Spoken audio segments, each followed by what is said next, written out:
Assalamualaikum warahmatullahi wabarakatuh. Selamat pagi agan sekalian sebangsa dan setanah air dimanapun berada. Semoga kita selalu dalam lindungan Allah Subhanahu wa Ta'ala, Tuhan yang Maha Esa. Semoga kita juga mendapat kesehatan yang prima lahir dan batin, kelancaran rezeki dan kemudahan urusan. Amin amin amin ya robbal alamin. Agan sekalian, kali ini saya berbagi komitmen pembelajaran. Yang dimaksud di sini adalah tata tertib bagi peserta setiap diklat, karena pesertanya orang-orang dewasa, maka tata tertibnya seolah-olah merupakan komitmen bersama antara peserta dengan seluruh tim penyelenggara. Apakah ada sanksinya? Ya adalah, misalnya absen dari kelas sampai 15% dari total waktu diklat, maka tidak mendapat sertifikat, dan sebagainya. Apa saja isinya? Karena ini hanya sekedar contoh, maka tidak saya siapkan secara lengkap loh gan. Yang pertama adalah menghadapkan para peserta pada situasi yang tidak nyaman, dengan menggali perasaan mereka menghadapi situasi ini, kemudian bandingkan dengan situasi yang nyaman. Apa keuntungan dari situasi nyaman? Apa kelas diklat juga harus dalam situasi nyaman? Kesimpulannya, kondisi nyaman diperlukan dalam sebagian besar kegiatan. Situasi nyaman, di dalamnya ada ketertiban, kepatuhan pada norma bersama, saling menghargai, lokasi yang bersih dan sebagainya. Tetapi ketidaknyamanan itu bisa juga seperti ini. Suatu kondisi barang-barang yang tidak sesuai dengan bentuk normalnya. Peletakan barang-barang yang tidak pada tempatnya atau berserakan. Bayangkan kondisi kelas yang bocor, kotor, mungkin juga bau yang menyengat. Selain itu juga menyebalkan mata yang memandang. Maka jelaslah gan bahwa kelas ini tidak bisa difungsikan layaknya kelas. Setuju ya gan? Kekacauan bukan tertib saja dalam tindakan, seperti contoh pertama tadi, tertib dalam bentuk dan tata letak, tetapi juga karena suara yang bising, tidak teratur, timbul tidak tepat waktu. Bisa saja dari kebisingan lingkungan, suara kendaraan di jalan raya yang padat dan kacau, suara klakson mobil-mobil yang keras dan saling bersautan, atau suara orang berteriak saling berebutan. Ketidaknyamanan suara juga bisa datang dari para peserta yang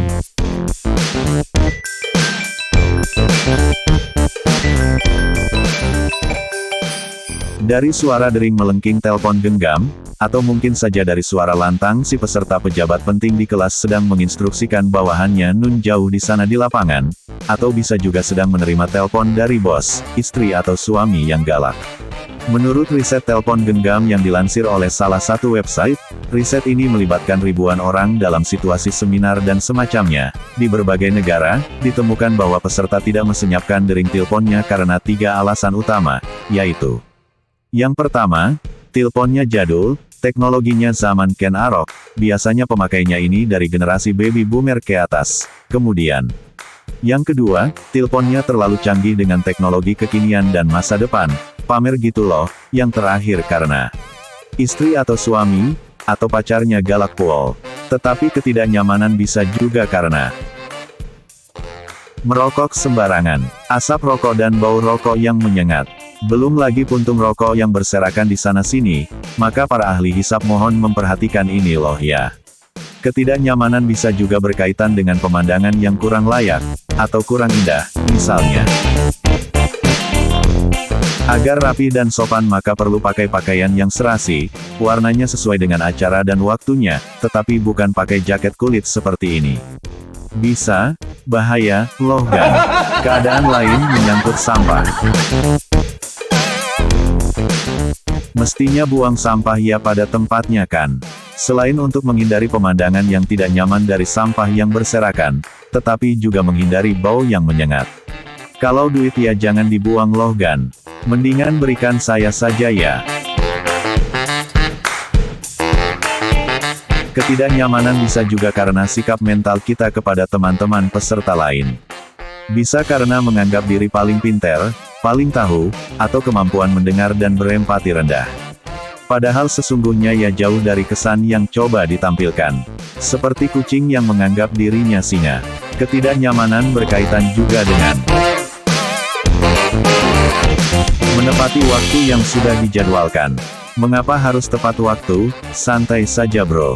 Santai-santai ndasmu apa? Perlulah yau. Agar tidak ketinggalan materi yang diberikan, peluang silaturahmi dengan teman-teman, dan peluang persiapan diri kita menerima materi. Dan yang paling penting dari seluruhnya adalah berkaitan dengan apakah kita berintegritas. Kenyamanan berkaitan juga dengan kesediaan kita untuk antri, sebagai ungkapan penghargaan kita kepada orang lain, kepatuhan kita kepada tata tertib bersama, dan sebagainya. Antri diperlukan saat rehat minum kopi, isyoma, pembagian sertifikat dan sebagainya. Kembali ke pakaian Yagan. Tadi dibilang jangan pakai jaket kulit, maka pakailah pakaian yang bersih, rapi serasi. Orang bijak bilang bahwa, cara berpakaianmu menentukan kepribadianmu. Artinya kalau kita pingin dihargai orang lain, maka pakailah pakaian yang layak dan sesuai. Masak dalam kelas pakai bikini gan. Yang bener aja lah yao. Agar nyaman bagi semua orang. Maka setiap peserta yang mengajukan pertanyaan, disilahkan untuk berdiri. Supaya narasumber dan teman-teman lainnya bisa lebih jelas melihat, sebutkan juga asal-usulnya secara singkat, tetapi nggak perlulah nomor sepatu dan nomor akun banknya segala. Berikut ini masuk pada kegiatan kritis yaitu saat kegiatan curah pendapat, yang dirancang sebagai bagian dari memperkuat keterampilan memimpin, dari pengalaman menunjukkan bahwa keberhasilannya rendah, karena kemampuan setiap anggota untuk menghargai pendapat orang lain yang kurang, apalagi ditambah ketuanya yang kurang kompeten, maka kalau bisa jangan berprasangka dan hargai pendapat orang lain seburuk apapun itu. Setuju ya ga? Agar nyaman dan tidak cepat ngantuk, enakan kalau bawa minuman dan makanan kecil ke dalam kelas ya. Asal saja jangan berebut loh.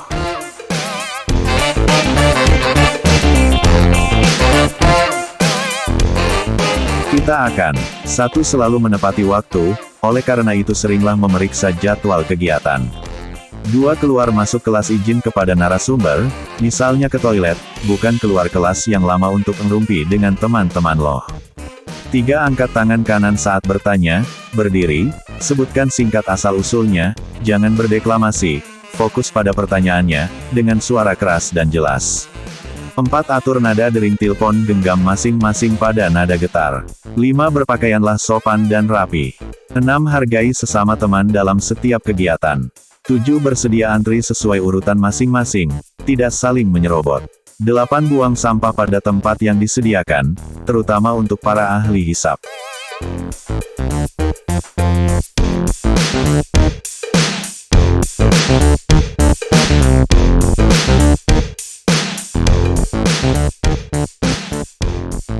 Demikianlah gan contoh dari susunan tata tertib untuk orang dewasa yang kita sebut sebagai komitmen pembelajaran.